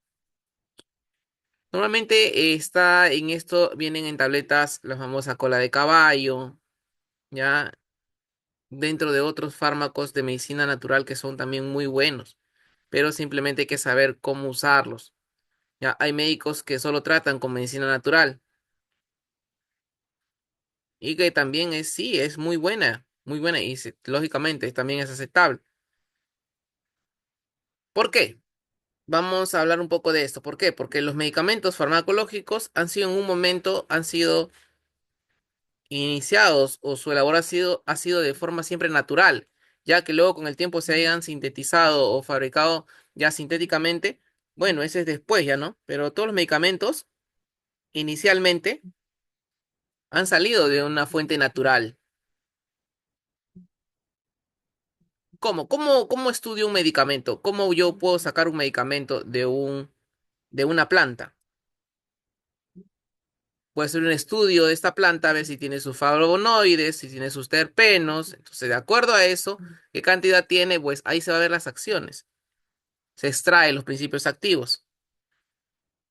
Y ya luego esto lo han ido creando ya sintéticamente, ya, ¿no? Para ya no traerlo, extraerlo tal vez de una manera natural, sino ya creado en un laboratorio. ¿Ya? A eso vamos justamente por lo que les hablaba del tratamiento de forma natural. ¿Ya? Ok, vamos a continuar. Miren aquí, las enfermedades gastrointestinales principalmente son causadas por bacterias, virus, parásitos o en algunos casos también hongos que penetran en el organismo por medio de los alimentos, agua contaminada o principalmente por materia fecal. Alimentos mal lavados o manos mal lavadas, no hechos un buen higiene. Y encima te has puesto a preparar los alimentos cuando no te has lavado bien las manos. Has intoxicado a todos en tu casa, imagínate, a todos. Son casos muy comunes, casos frecuentes que siempre pasa. ¿Ya? Miren aquí, las principales manifestaciones de los problemas gastrointestinales: fiebre, dolor estomacal, quiere decir cólicos, ¿ya? Náuseas, vómitos, diarreas o en su viceversa también estreñimiento, son las principales manifestaciones. ¿Principales por qué? Porque también hay otras manifestaciones. Porque puedes empezar a hacer tus heces normales, pero tus heces salen negras. ¿Qué está pasando? Hay un sangrado gástrico. Cuando las heces salen negras es que el sangrado es netamente estomacal. Y a raíz de justamente el ácido clorhídrico, las enzimas, al momento que uno defeca ya se ven las heces negras, porque va cambiando de color. Ya, si tus heces salen rojas es que tienes algún problema en el tracto del colon. Si tienes tus heces con sangre, ¿por qué mis heces salieron con sangre? Probablemente tengas hemorroides o algún problema, pero ya netamente en el tracto final. Para que lo tengan en claro, el tracto final no es del estómago. Del estómago jamás va a venir unas heces rojas, sino el tratamiento se va a ir directamente a la parte final del colon, ¿no? ¿Ya? Entre los estudios para identificar exactamente el tipo de problema están los exámenes de sangre, también los exámenes fecales, o sea, van a hacer un examen a las heces, en este caso para determinar más que nada cuando hay parásitos, ¿ya? Van a realizar las famosas endoscopías o colonoscopías, de acuerdo al gastroenterólogo como requiera. Radiografías, en el caso, por ejemplo, si fuera un tema de piedras en la vesícula, o ecografías, además de de la exploración física y también ver la historia clínica del paciente. Es fundamental eso. ¿Ya? A ver, Juana, sí, Juana, dinos. Profesor, en caso de la colitis, sí o sí es la colonoscopía, ¿verdad? Hemos visto que la colitis es una inflamación del final del tracto digestivo. Acá está la colitis. Acá. Miren. Es la hinchazón o inflamación del intestino grueso, la parte final, ¿ya? Puede ser infecciones porque causadas por virus, parásitos o bacterias. En este caso, cuando van a hacer una endoscopía, va a ser más que nada cuando quieren ver el tema o cómo está el saco estomacal, el estómago en sí. Cuando el problema viene por una colitis, que es el tracto final, ¿ya? El tracto final.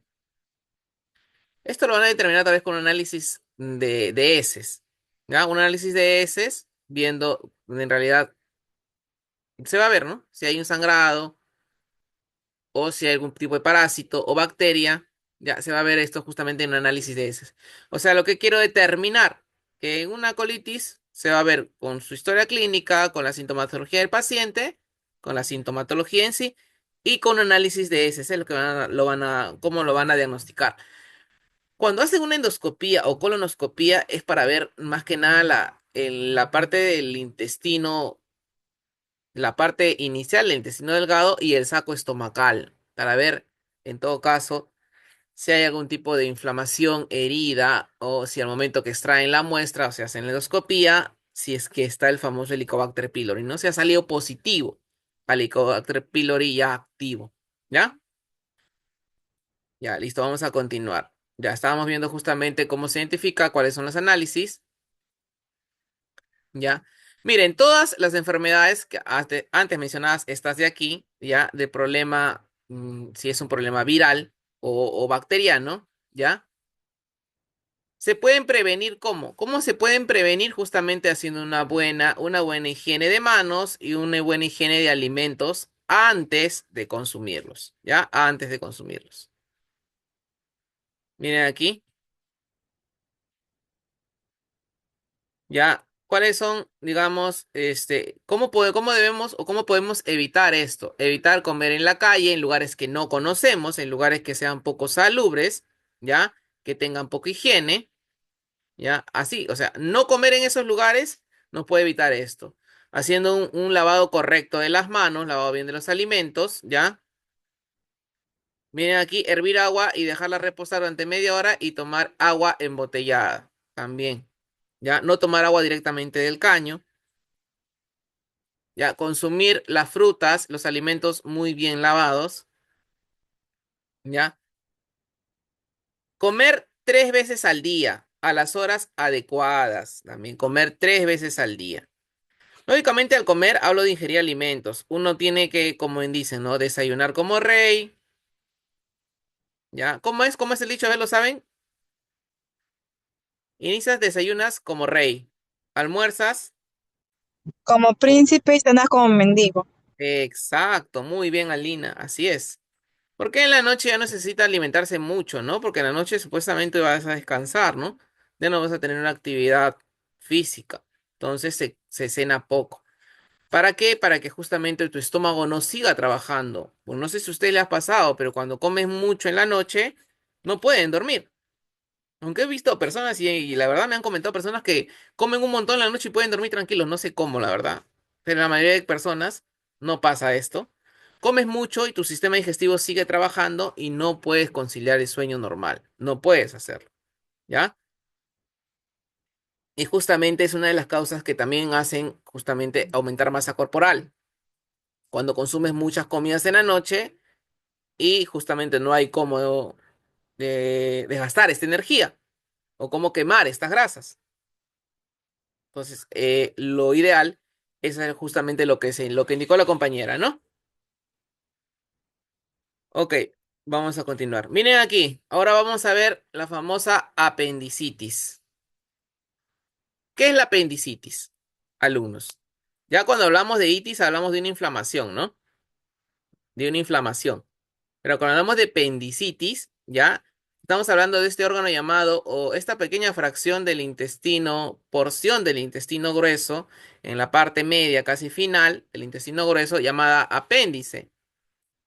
Que ustedes pueden ver aquí en la imagen. Hay un apéndice normal y un apéndice inflamada. A esta apéndice inflamada ya se llama apendicitis. ¿Y qué pasa si este apéndice se revienta? Levante la mano el que me quiere responder, pero levante la mano primero. A ver, Juana, ¿qué pasa cuando este apéndice se revienta porque está muy inflamado? Hace una contaminación, profesor. Exacto, muy bien, una contaminación, ¿no? Una Pero peritonitis. eso, exacto. Pero ¿cómo se llama esta contaminación? Se llama peritonitis.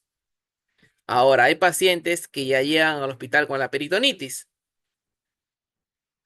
Un gran porcentaje, si llega a un tiempo debido, se salva. pero sí, se va a quedar con su marca de por vida. ¿Por qué? Porque le van a abrir desde casi todo el estómago, parte media, hasta la parte final. ¿Ya? O sea, se va a quedar con su gran huella porque lo van a abrir totalmente. ¿Para qué? Para hacer el lavado intestinal. ¿Por qué? Porque se ha contaminado, porque se ha reventado. Al momento de reventarse, esta parte, justamente como le explicaba al inicio, esta parte del intestino grueso es la parte que está formando el bolo fecal, ¿ya? ¿Y qué, con qué se va a contaminar? Con heces contaminadas. Entonces, eso va a generar esta contaminación. Esta contaminación total. Si el paciente no le han hecho un lavado intestinal a tiempo, el paciente, ¿qué pasa? El paciente se muere. Ha pasado muchísimos casos de eso. El paciente tuvo un mal diagnóstico, no diagnosticaron que tenía apendicitis, se reventó el apéndice, no llegó a tiempo al hospital. ¿Y qué pasó? El paciente murió. Murió porque se contaminaron todos sus órganos. ¿Ya? ¿Qué pasa? Murió de una famosa septicemia. Septicemia. Infección generalizada. Contaminación generalizada. ¿Ya? Pues hay que tener mucho cuidado justamente cuando uno genera este tipo de dolor en la parte baja, en la parte derecha del estómago. Pues ahí se encuentra el apéndice. ¿Ya? ¿Pueden ver acá abajo la imagen? ¿Ven la imagen, alumnos? ¿Ven la Sí, imagen en la parte de profesor. abajo? Sí, ¿Sí? profesor. Ya, Sí, ahí profesor. se encuentra se encuentra mediastino, partimos del mediastino y de ahí nos vamos a la parte derecha, en la parte baja, ahí se encuentra la zona del apéndice, ¿ya? Cuando tienen un dolor ahí, hay que justamente prevenir, ¿no? Hay que prevenir. El dolor es muy intenso. Lógicamente, cuando el apéndice está muy inflamada, ya no hay ningún analgésico que te calme ni nada por el estilo, ¿ah? ¿Ya? El dolor es muy intenso, muy intenso. Rompe a veces la barrera del umbral del dolor, es muy intenso el dolor, ¿ya? El apéndice es un órgano pequeño en forma de tubo unido a la primera parte del intestino grueso, está ubicado en la parte inferior derecha del abdomen y no tiene ninguna función conocida. Exacto. Hasta ahora no se le ve que haya una función conocida de este apéndice. Por eso es que justamente lo que hacen, la mayoría de casos, es retirarla, sacarla. ¿Ya? Ese es lo que hacen con esta operación de apéndice. ¿Hasta aquí alguna pregunta?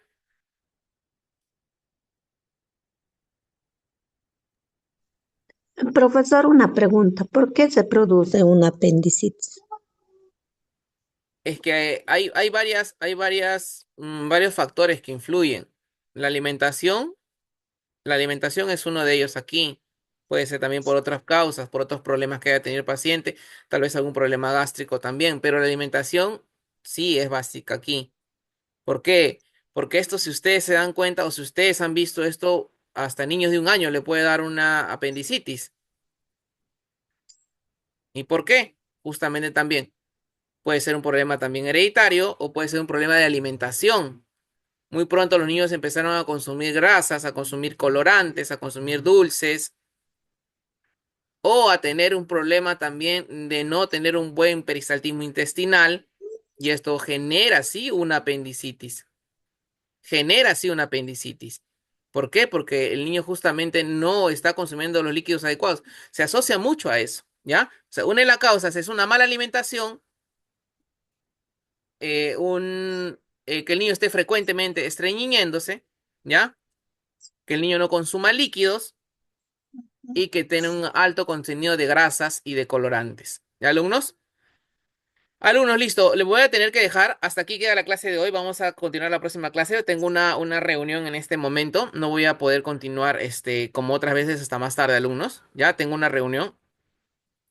Y bueno, nos vamos a ver ya la próxima clase. Ya, alumnos, la próxima clase el día martes vamos a continuar y vamos a continuar con la segunda parte también. ¿Ya? Muchas gracias por No, haberme profesor. escuchado. Gracias por Gracias, hasta luego. participar. ¿Ya? Y espero que sigan así Profesor. participando. ¿Ya? Ok, profesor, Alumnos. gracias. Está Listo, bien, Gracias, alumnos. gracias. profesor. Que Bueno, pasen, que gracias, pasen profesor. un bonito día mañana, ¿ya? Mañana el Día del Trabajador. Creo que todos, así sea, que ya estén en casa o estén laborando fuera de casa, todos trabajan. Y bueno, que pasen un bonito día el día de mañana, ¿ya? Un abrazo fuerte, chicos. Nos vemos. Buenas Igualmente, noches. profesor. Buenas Hasta noches. la próxima, Buenas profesor. noches para usted. De igual manera para usted. Gracias, gracias chicos, gracias. Nos vemos hasta la próxima clase.